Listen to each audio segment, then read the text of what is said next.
que hoy por hoy, sin haber gestionado un solo euro de dinero público, ya tienen 4 o 5 casos de corrupción que indican que la financiación que tienen no es clara. Y aquellos que predican tanto, lo primero que tienen que hacer es dar ejemplo. La respuesta es no.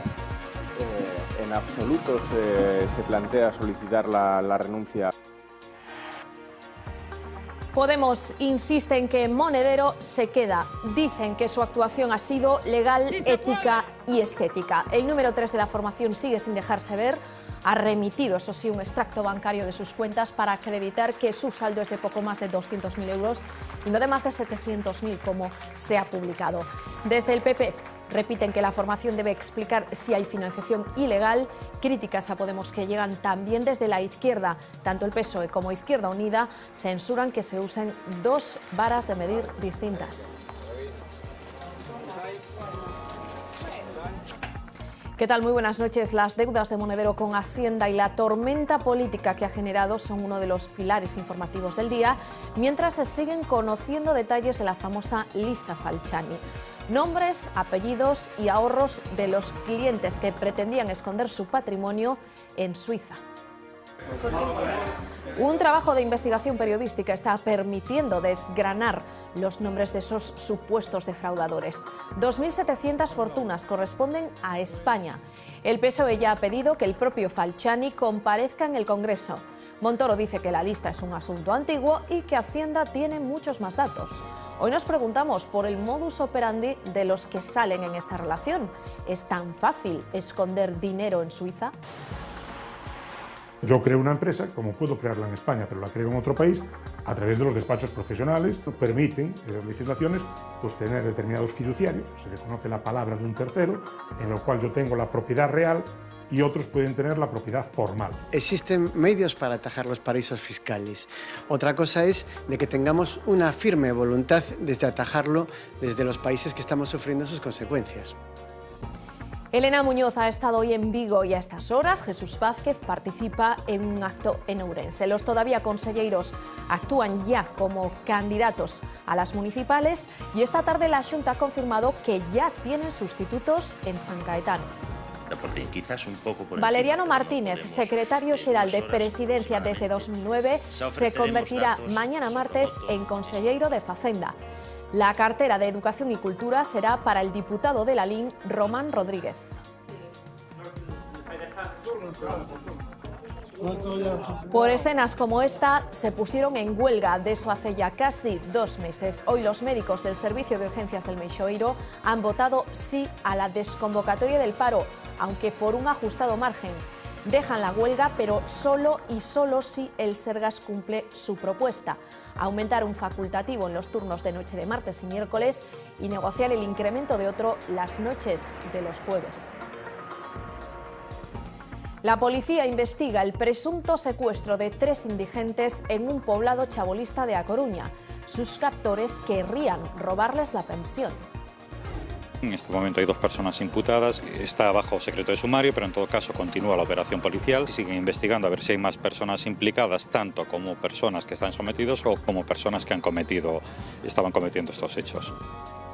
De momento, el Gobierno no quiere hablar de una red organizada en torno a este asentamiento situado a orillas de la ría del Burgo. Fue la Cruz Roja quien dio la voz de alarma cuando uno de los supuestos captores acudió a sus dependencias con un mendigo y con la intención de conseguir la documentación que le permitiese cobrar la pensión. Miras más la luz, ¿no? Yo antes estaba muy vendida porque no miraba futuro en el trabajo. Pero ahora mismo, saber de que te ganas un sueldo y el salir de casa, el saber de que me puede abrir las puertas, a mí me alegra la vida, la verdad. Seguro que se acuerdan de su caso. Hace unos días se encadenó junto a su marido en la sede de la Xunta en Vigo para denunciar su desesperada situación. Los dos en paro, él además enfermo, con 3 menores a su cargo y 300 euros al mes como único sustento. Rebeca acaba de encontrar trabajo en una pescadería. Y tremendo susto el que hoy se han llevado los vecinos de Boqueixón. Algunos todavía dormían cuando un potente ruido los levantó de cama. 3 vagones de un tren descarrilaban tras una maniobra de cambio de vía. Afortunadamente no hubo heridos. El convoy que se dedicaba al transporte de cemento iba en esos momentos vacío.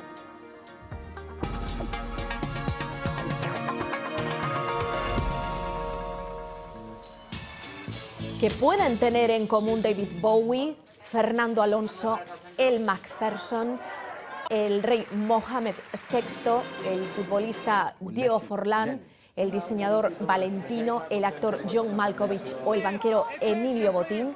Bueno, pues que todos aparecen en la llamada lista Falciani, un documento con miles de nombres de personas físicas y jurídicas de 200 países, empresarios, artistas, nobles, pero también traficantes de droga o de armas. Mientras se va desgranando esa relación gracias a la investigación de varios medios liderados por Le Monde, hoy sabemos también que en ella figura el ex magistrado del Supremo, Ramón López Vilas, de Lugo. Llegó a tener casi 3 millones de euros en Suiza. 7 años después de que Falciani enviase por correo esa lista de clientes dispuestos a evadir impuestos y esconder sus bienes, los nombres y sus cuentas de ahorro comienzan a salir a la luz. Entre los 4.000 españoles, Emilio Botín era el que más fondos tenía durante esos años en el HSBC. Llegó a usar un entramado de empresas opacas para esconder al verdadero dueño del dinero. Fórmula 1. Compartían más que un patrocinio. Emilio Botín y Fernando Alonso eran clientes del mismo banco suizo, el HSBC. Nada ilegal si no se oculta a Hacienda. En el caso del banquero ya se sabe que no fue así y que tuvo que regularizar esta situación. Pagó 261 millones de euros y evitó así ser acusado de fraude fiscal. Pero la fortuna de los Botín estaba oculta en un entramado de empresas y testaferros, según informa el diario El Confidencial. Un 10% de los clientes españoles del HSBC utilizaba esta misma estrategia para evadir impuestos. En el caso del piloto, publica El Confidencial, sus abogados niegan cualquier problema con el fisco. Alonso vivió en Suiza, pero luego trasladó su residencia a España. Son solo 2 de los 2.700 españoles con una cuenta en Suiza y con fortunas que sumaban 1.800 millones en 2007. Este es Hervé Falciani, el autor de la mayor filtración bancaria de la historia. 42 años, exinformático, destapó 100.000 cuentas opacas de la filial suiza del HSBC. Aquí precisamente durante 7 años trabajó Falciani. Desde aquí hackeó la lista de clientes con cuentas opacas, 78.000 millones de euros evadidos desde 206 países, la famosa lista Falciani. Suiza reclamaba su extradición por revelar secretos bancarios, porque Falciani en 2008 pasó la lista al gobierno francés y este a otros gobiernos amigos como el español. Francia y España le abrieron sus puertas y él a cambio les abrió su ordenador. En Francia vivió como testigo protegido, en España también, con escoltas ocultando el rostro. Hasta que dio la cara, tanto que Falciani fundó un partido hace 2 años, el Partido X. Héroe o ladrón, Falciani es un personaje controvertido, pero su actuación ha sacado a la luz una trama bancaria al más alto nivel. Domicilios, nombres falsos, pistas borradas, banqueros que ayudan a los clientes más ricos a evadir impuestos y a ocultar millones de euros. Todo salga a la luz, falta solo el tiempo. Y el tiempo parece que ha llegado ya. Desde hoy la lista Falciani está a la vista de todos. Bueno, pues precisamente mientras se desgranan los detalles de esa lista Falciani, el ministro de Hacienda presentaba hoy unos datos de récord en la lucha contra el fraude fiscal. Montoro estima en unos 12.300 millones la cantidad recaudada gracias al trabajo de los profesionales de la agencia tributaria, la mayor cantidad de la historia. Montoro hablaba de esos datos en Sevilla mientras minimizaba las cifras de la lista Falciani, un aperitivo, según sus palabras, de todos los datos que maneja la propia Hacienda. Por su parte, Podemos anunciaba el fichaje del informático para elaborar un informe para su partido. Los socialistas quieren que por lo pronto el ex trabajador del banco suizo comparezca en el Congreso para dar explicaciones. Vamos a registrar hoy mismo la comparecencia de este señor en la Comisión de Hacienda en el Congreso para que venga a darnos explicaciones de las personas españolas en esa lista. Le hemos encargado a Hervé Falciani que elabore un informe para Podemos. La información que tiene Falciani es extremadamente valiosa para los intereses del país. En este sentido, Podemos no está en una lógica electoralista de fichajes. Todo lo que está apareciendo ahí es de la legislatura anterior. Todo esto que están viendo ahora pues es como para entendernos, el aperitivo de lo que hoy está en los ordenadores de la agencia tributaria. Los paraísos fiscales se caracterizan por bajos impuestos y una alta opacidad, así que se convierten en el destino del dinero de aquellos que quieren evitar pagar a Hacienda. Los métodos son muy variados, pero uno de los principales instrumentos es el de las sociedades pantalla. Es una operación relativamente sencilla. El defraudador contacta con entidades profesionales que residen en el paraíso fiscal y que se dedican a crear sociedades ad hoc, a nombre de un tercero, el testaferro. Una vez creada la sociedad, se crea una cuenta cifrada sin titular físico o jurídico, avalada por el secreto bancario. Solo queda mover el dinero, las transferencias dejarían rastro, pero la ingeniería financiera ofrece múltiples posibilidades. Un ejemplo. Las empresas muy grandes tienen negocios en el exterior. Me compro 2 edificios en Londres y ahora los vendo en 1.500. Lo que digo es, no, le pongo precio 1.200.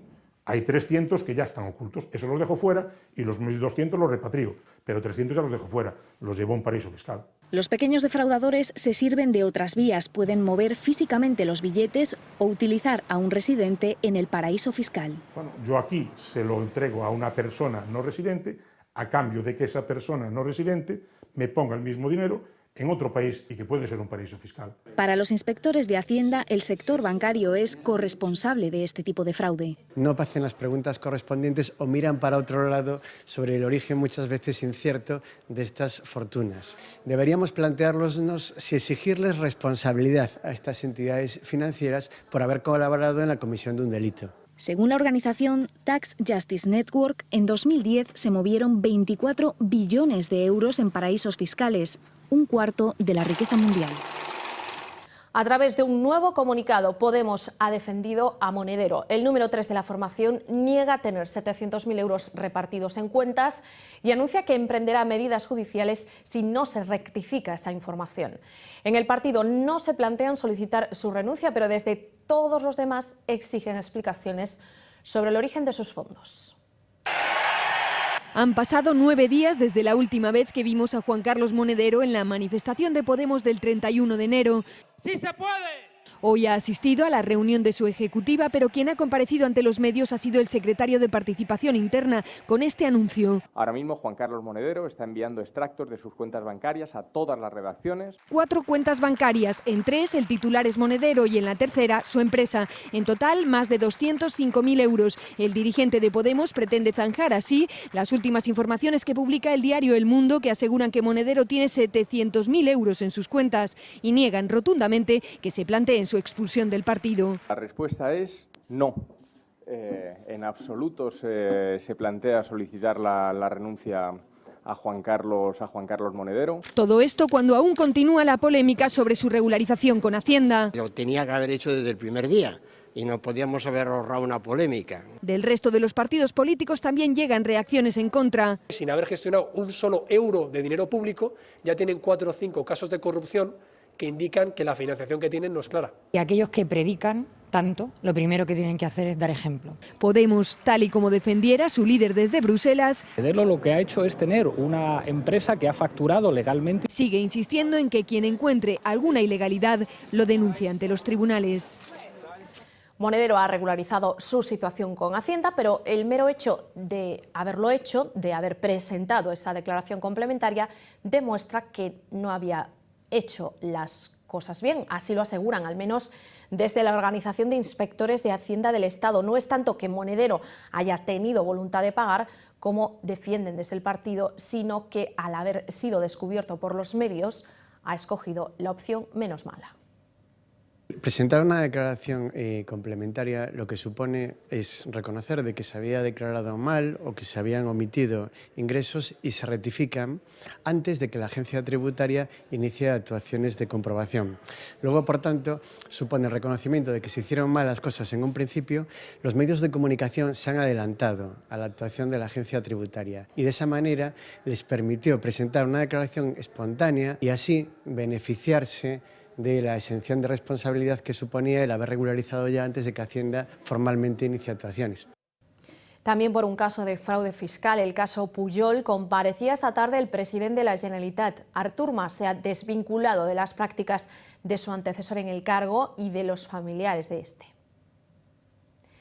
Dicen que a la tercera va la vencida, pero las explicaciones de Mas en esta comisión de investigación han tenido que llegar al cuarto intento hasta ahora y gracias al apoyo de Esquerra la había esquivado finalmente y tras solicitarlo la propia Esquerra Republicana a Mas no le quedó más remedio que pedir comparecer.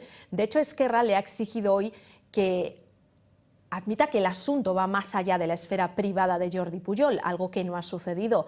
Mas asegura que en los últimos 4 años con él en la presidencia la gestión de la ITV fue absolutamente pulcra, incluso reconoció ante influencias.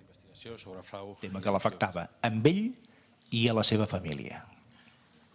Altra cosa és que, una vegada explicat, les afectacions siguin múltiples. Abans ho he dit, sobre partit, sobre Convergència i Unió, sobre país, sobre institucions, sobre mi mateix. Probablement el més perjudicat sóc jo mateix des d'un punt de vista institucional. Per tant, és evident que les conseqüències hi són. Les noto en les meves pròpies carns.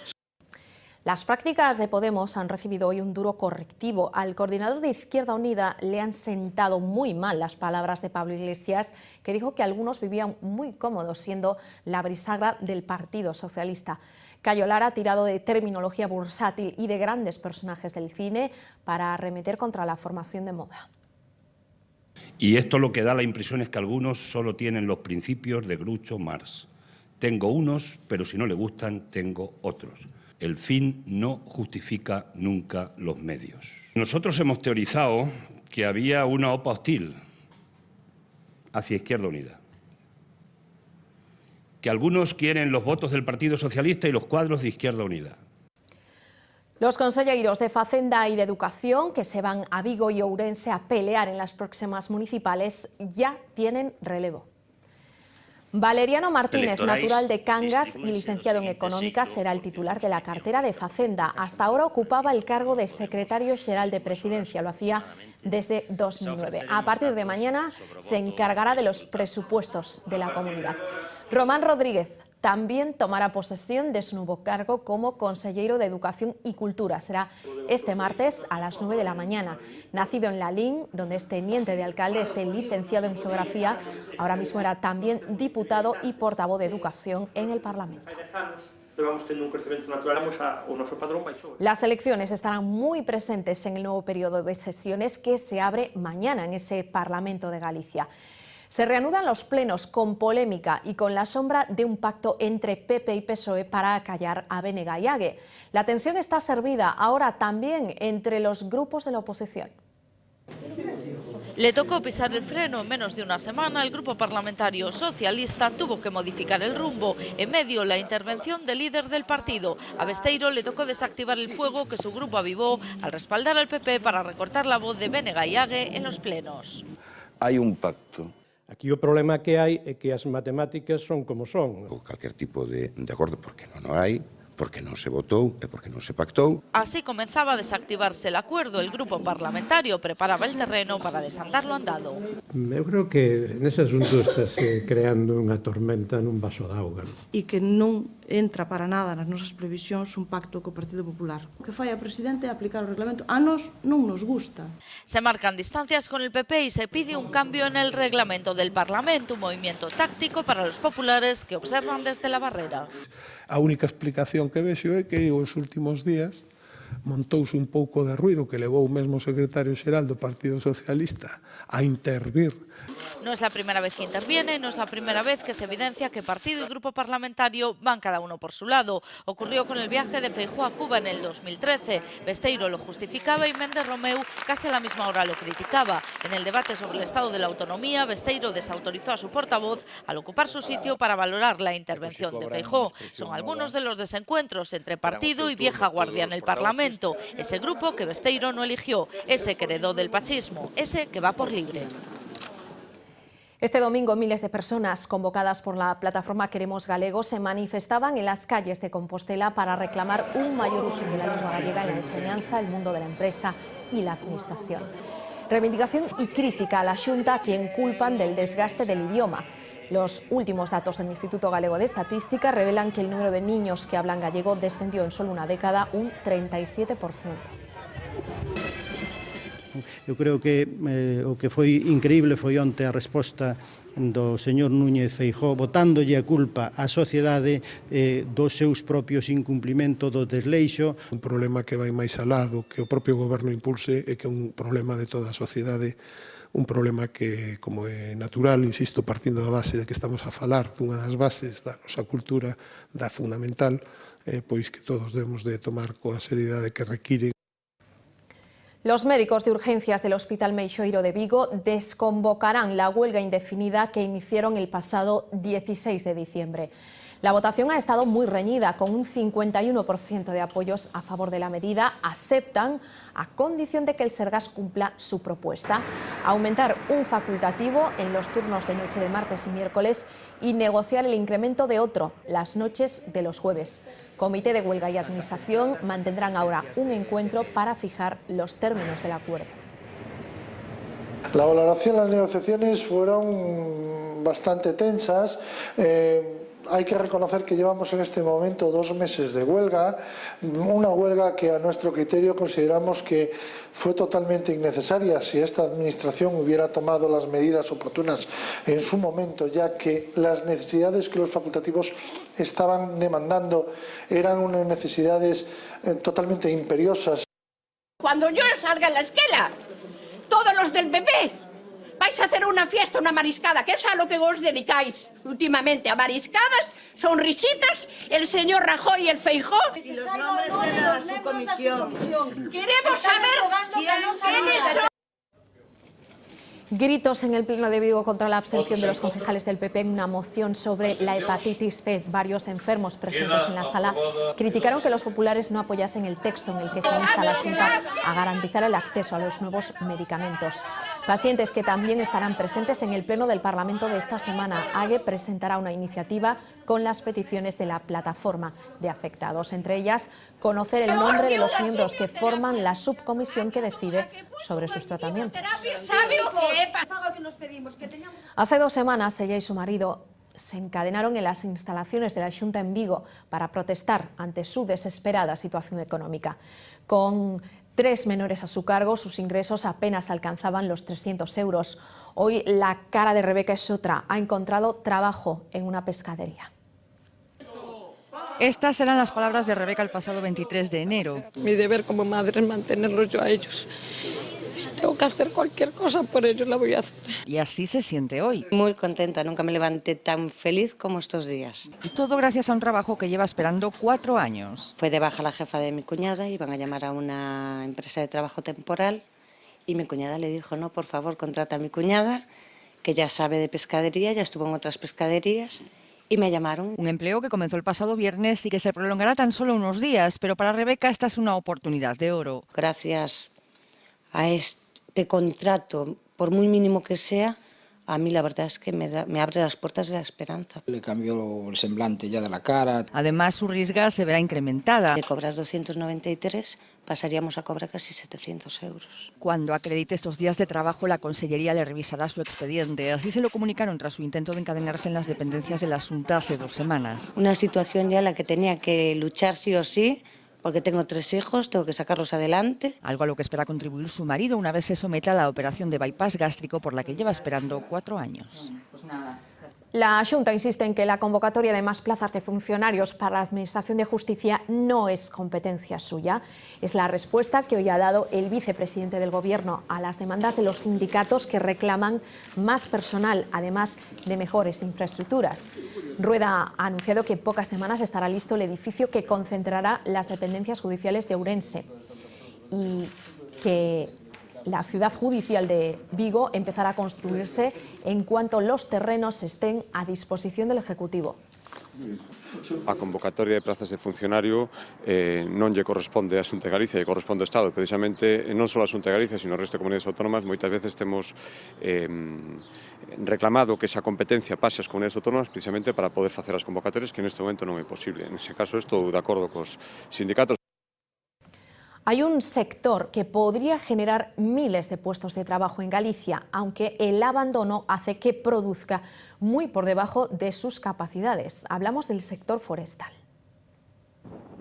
Esta es una cara de la moneda y esta es la otra, gestionar el monte o abandonarlo hasta que sea pasto de las llamas. O monte que teña silvicultura e a mesma vez que se faga pois un pouco de prevención, aínda que se poda producir un incendio, o combustible existente non é tal para que faga unha catástrofe. Si usted tiene una parcela en el monte, tiene un pequeño tesoro. Lo dicen los economistas, que creen que el monte gallego podría duplicar su facturación si se gestionara mejor. Ahora supone 1.600 millones de euros, el 2% de la economía gallega, pero podría alcanzar los 3.200 millones. Podría dar moito máis de sí, que ten unha gran parte do seu potencial productivo por desenvolver. ¿Cuánto invierte la Xunta en gestión forestal? Los economistas no lo saben. La partida se emplea sobre todo en extinción de incendios. Ninguén pensaría que os accidentes de tráfico estuvieran condicionando todo o desenvolvemento de infraestructuras viarias do país. De separar o que é xestión de lumes, que é o urxente, que é o algo, do que é a política estructural, es fundamental. Se calcula que el valor de recursos forestales de Galicia es equivalente al 10% de depósitos de ahorro de los gallegos. El Foro Económico pide rebajas fiscales como complemento a las sanciones, para que los gallegos vuelvan a ver el monte como un plan de pensiones y no como una carga. O abandono non o vamos a arreglar exclusivamente cas multas. ¿Y en C qué supondría para el sector la marcha de la factoría de Pontevedra? Unha cadea de transformación de pasta de papel é básica para o desenvolvemento de calquera sector forestal en calquera sitio. Piden un estudio independiente sobre las oportunidades y problemas que supone la fábrica y que se decida cuanto antes. Están en juego cientos de puestos de trabajo. Y del monte nos vamos al mar. La ministra de Agricultura se ha puesto hoy las botas. No sabemos si después también se dio un homenaje gastronómico, pero antes lo hizo literalmente para bajar a la arena de Osarrido, el mayor banco marisquero de la Ría de Arousa. García Tejerina ha conocido de cerca cómo funcionan los sectores productivos y las demandas de los trabajadores. Navegando se ha ido con la conselleira hasta una batea de cría de mejillón después de visitar una planta conservera. Un grupo de patrones de cofradías le ha entregado un documento en el que ponen de manifiesto su impotencia ante el gravísimo deterioro de la zona. La ley de pesca que acabamos de... está aprobada ya, ¿no? Me parece. Sí. Está aprobada ya, recoge de una manera específica la importancia, la igualdad de género, la importancia de las mujeres también en el sector de la pesca. Tenemos, pues, por ejemplo, el problema del berberecho, que con el protozo este que le está atacando, pues aquí eran unas zonas riquísimas. Ahora cada vez hay menos. El problema es que se está extendiendo a otras rías. Entonces ahí yo sé que están realizando estudios, pero que necesitamos que se empleen más esfuerzos. El estruendo fue tal que muchos pensaron en lo peor. Afortunadamente todo quedó en un descarrilamiento de vagones de mercancías. Los hechos ocurrían a primera hora de la mañana en esta estación de Asusana, en el concello de Boqueixón. Parece ser que el convoy quiso hacer un cambio de vía y en esa maniobra se soltaron 3 de los vagones. El tren dedicado al transporte de cemento iba vacío. No se registraron heridos, aunque el tráfico ferroviario tuvo que ser interrumpido. Los pasajeros de 2 trenes que realizan el trayecto Santiago-Ourense tuvieron que ser trasladados por carretera desde Compostela hasta La Leo. Estábamos na cama. Nosotros non fixemos caso, que nosotros pensamos que fora ao cargar a madeira que caera de arriba da grúa, que caera baixo dentro do vagón. Estamos recientemente dun accidente, entonces las cosas parece que te impactan más. Estábamos para marchar para el colegio cuando sentimos el ruido sobre las 9 de la mañana. Fue muy grande, que la casa pues, como se retemblara. Quedó atrapado entre una pala retroexcavadora y una pared mientras realizaba trabajos de roza en este cementerio del municipio coruñés de Santiso. El cadáver del operario, que tenía 45 años, tuvo que ser excarcelado por los bomberos de Arzúa. El servicio de emergencias del 112 envió al lugar un equipo de urgencias médicas, pero los facultativos solo pudieron certificar la muerte del trabajador. Parece el argumento de una película, pero es real. La policía investiga el presunto secuestro en A Coruña de 3 indigentes a manos de varios chabolistas, con el objetivo de robarles la pensión.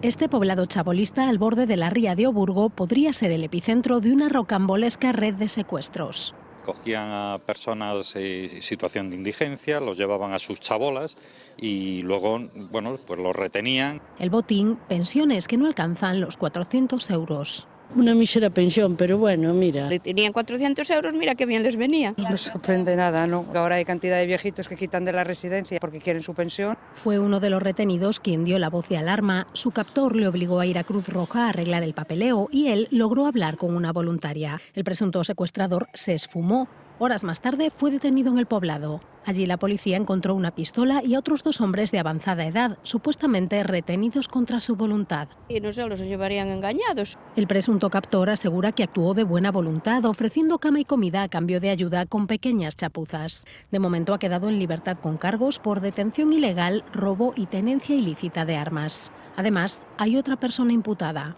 Está bajo secreto de sumario, pero en todo caso continúa la operación policial, a ver si hay más personas implicadas, tanto como personas que están sometidos o como personas que estaban cometiendo estos hechos. La policía investiga si se trata de episodios aislados o de una trama organizada.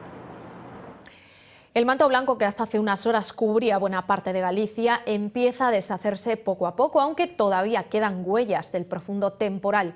En este casi último día de frío polar. La ola se va para alegría de muchos, pero en algunos lugares altos tardarán aún días en librarse de la nieve. Hay años que yo no recuerdo una cosa como esta. 3, 4 días, pero, bueno, pasaron as máquinas quitaneves, todo isto tampouco eso, pero 3 días foi fastidiada hasta para elas. De lo que recuerdo, para mí, que es la más grande. Esto es bonito, hombre. Han sido 5 días muy intensos. Algunos lo acaban de escuchar, nos recuerdan algo igual desde hace años, bastantes años. Y eso que viven en Apintinidoira, una pequeña aldea de Asnogais, a casi 1.300 metros de altitud. Cerca de allí, en Pedrafita, han sido grabadas estas imágenes aéreas. O Cebreiro desde el aire y con nieve es casi más bonito que a ras de suelo, que ya es decir.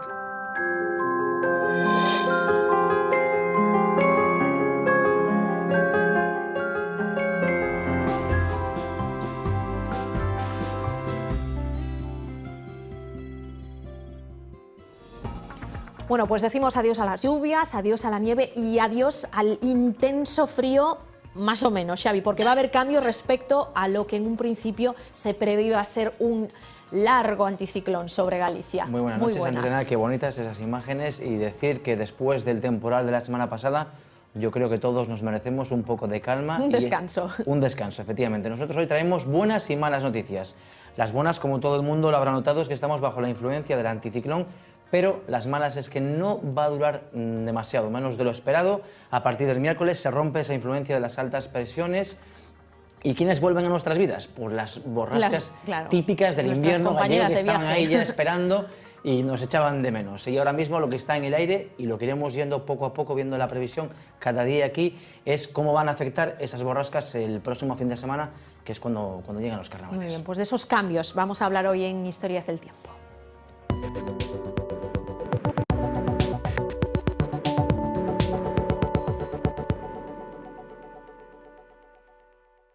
El aire polar se despide de nuestras vidas, aunque durante el fin de semana y hoy mismo, con ese viento intenso, gélido y seco de componente este, todos hemos buscado el sol para suavizar la sensación de frío. Sí, efectivamente, non? Temos que buscar, non, esas partes soleadas que realmente se agradecen, e despois pola noite, pois lóxicamente todo o contrario, non? As temperaturas comezan a caer en picado, non? Por las noches bajan las temperaturas porque sin nubes, ya saben que el calor que emite la Tierra por radiación escapa hacia el espacio. Esto sucede cuando las altas presiones dominan, que es justo lo que ocurre estos días. Es además un anticiclón potente y situado sobre las Islas Británicas. E si, ahora empezamos a semana con mellor tempo que imos ter, non? Tanto hoxe como mañán van ser 2 días pois, de ceos despexados, mañán menos vento e, polo tanto, digamos, o tope de sol e calor ímolo ter entre hoxe e mañán, non? Con eses ceos despexados. Pero la estabilidad será protagonista solo durante la primera mitad de la semana. A partir del miércoles, Galicia comenzará a recuperar el tiempo propio del invierno. Porque as nubes xa o mércores irán aumentando, non? Temos unha borrasca moi pouco activa, máis ben unha baixa relativa situada aí no suroeste da península, e precisamente por estar no suroeste meterá un poquinho de ventos do sur o mércores, e tamén traerá nubes, movéndose de sur a norte, así que o mércores os ceos máis cobertos canto máis no sur de Galicia, máis despexados canto máis ao norte, Pouca probabilidade de precipitación, podería haber algunha chuvia, algún chubasco, máis ben no sur de Galicia pouco importante. Después, como se puede apreciar en este mapa, el color verde, es decir, el aire frío, aunque no tanto como el de la semana pasada, desciende en latitud para formar borrascas. Sí, efectivamente, ese famoso tren de borrascas do que falamos a veces, pois parece que o aire frío os vai ir alimentando e se van ir formando polo Atlántico, non? Entón, se vemos esa cor verde perfectamente que delimita como o aire frío vai ir alimentando todas esas borrascas que sucesivamente se van ir colando non no seu centro, non van a chegar a Galicia, pero sí os seus efectos en forma de fronte sí que imos a ver e tamén en forma, como comentaba, de que tamén pode dar lugar a precipitacións en forma de neve, porque o aire frío vai entrar en altura, pero tamén en 850 hectopascales vemos como a masa de aire tamén vai vir fría máis cerca da superficie e, polo tanto, nos podría deixar algunha precipitación de neve e temperaturas baixas. Por tanto, a día de hoy es muy probable que la lluvia haga acto de presencia durante los carnavales. Parece que van a ser chuvias máis intermitentes, pero sí, aparecendo tanto vernos como sábado como domingo, non? Quere isto decir que vai ser, parece, os principios do entroido, pois con chuvias de carácter intermitente, non vai estar chovendo todo o día, nin o ceo completamente gris, senón que, sobre todo, cara a fin de semana, unha situación de aire frío nos deixa incluso momentos ou intervalos de claros, pero, bueno, en todo caso, sí que pendentes da auga, disfraces preparados para a auga, pero tamén para o frío, non?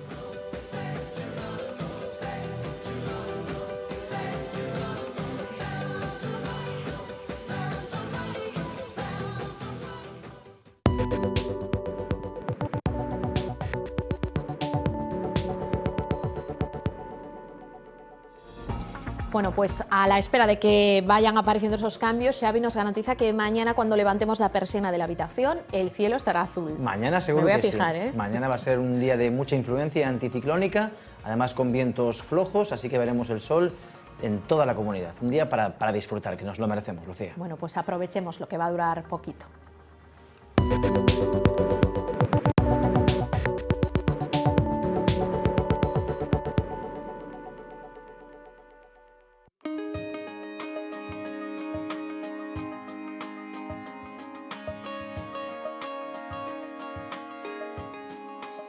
Este martes no se esperan cambios significativos en la situación meteorológica, ya que Galicia seguirá bajo la influencia de las altas presiones, con vientos flojos de componente sur que aportarán nubes de tipo alto con el avance del día.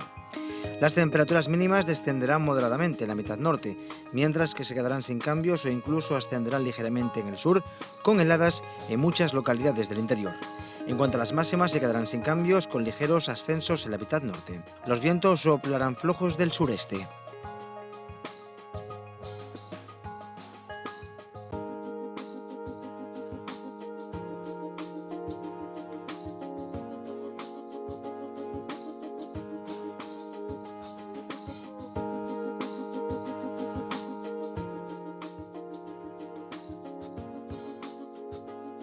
El miércoles Galicia quedará bajo la influencia de una borrasca poco activa situada al suroeste de la comunidad que favorecerá la entrada de nubes desde el sur hacia el norte con el avance de la jornada.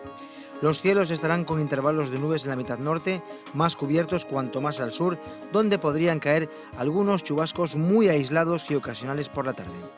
Las temperaturas mínimas ascenderán entre ligera y moderadamente, mientras que las máximas se quedarán sin grandes novedades. Los vientos soplarán flojos de componente sur durante las primeras horas y lo harán flojos de dirección variable el resto del día. Y el jueves el anticiclón comenzará a retirarse hacia las Azores y Galicia quedará bajo la influencia de las borrascas que se forman sobre las Islas Británicas. Por tanto, volveremos a quedar en un régimen de vientos de componente oeste que aportarán nubes e incluso algunas precipitaciones. Amaneceremos con más nubes en el noroeste, con alternancia de nubes y claros en el resto. Con el avance de la mañana comenzarán los chubascos por el noroeste y por la tarde llegarán a toda la mitad norte. Tiempo ahora para comprobar el estado de la mar que espera este martes. En las Rías Baixas soplará viento del este por la mañana y variable por la tarde con fuerza de 2 a 3, marejadilla con buena visibilidad y con mar de fondo del noroeste con olas de 1 metro. En la Costa da Morte, viento del este por la mañana y del nordés por la tarde con fuerza de 2 a 4, marejadilla con buena visibilidad y con mar de fondo del norte con olas de 1 a 2 metros.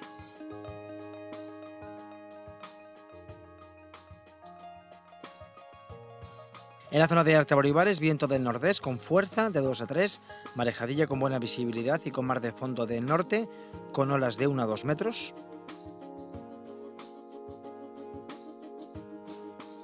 Y por último, en la costa cantábrica, viento variable por la mañana y del este por la tarde, con fuerza de 2 hasta 3, marejadilla con buena visibilidad y con mar de fondo del norte con olas que podrán alcanzar el 1,5 metros de altura.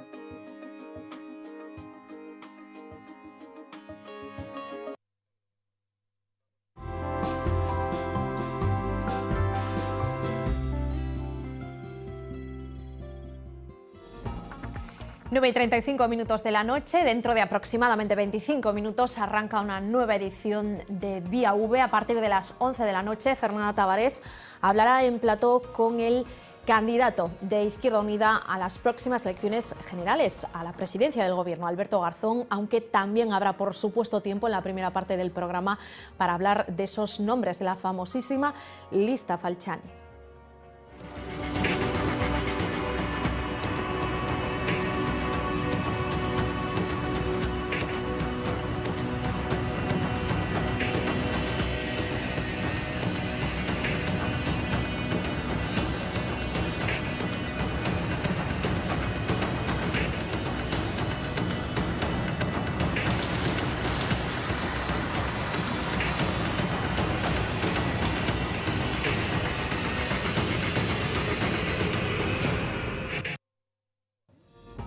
Enseguida hablamos de la impresión en 3D, llamada a ser, si no se ha convertido ya prácticamente en una revolución en el mundo del diseño, también hecho desde Galicia. A la vuelta de la publicidad.